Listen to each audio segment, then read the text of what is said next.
approximately 23:30 on May 28, 2011, Sergeant Broswell John C. was reported entering into the facility's biological development laboratory. Sergeant Broswell had donned his M40 field protective mask and was armed with an M9 service pistol.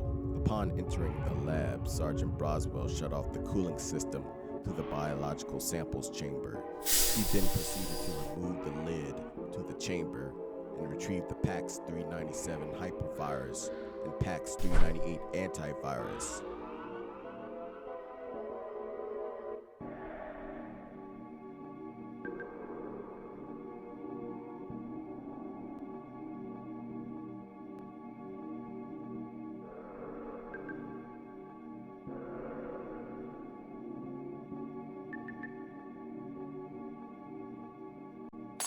Sergeant Broswell then broke the PAX 397 valve on the deck, contaminating the facility.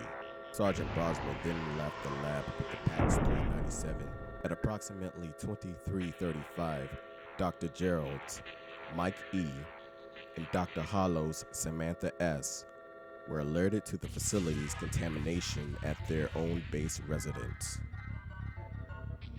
Dr. Geralds insisted on making his way to the facility to assess the current level of contamination. Dr. Hollows disagreed with Dr. Gerald's insistence that he go to the facility. However, Dr. Geralds left for the facility anyways. At approximately 23:45, Dr. Geralds came across Sergeant Broswell examining the PAX 398 in the corridors of the facility. Armed with the M9 Dr. Geralds had found on a dead Marine that Sergeant Broswell had killed earlier, he confronted Sergeant Broswell. Unfortunately, after Sergeant Broswell was shot, he dropped the PAX 398 valve and it broke on the ground. At approximately 23:50, Dr. Geralds was suffering heavily from the PAX 397. He made his way into one of the facility research rooms and then died on one of the tables.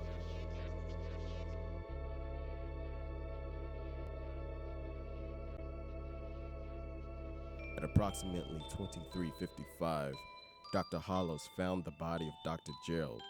At the same time, the facility was on high alert.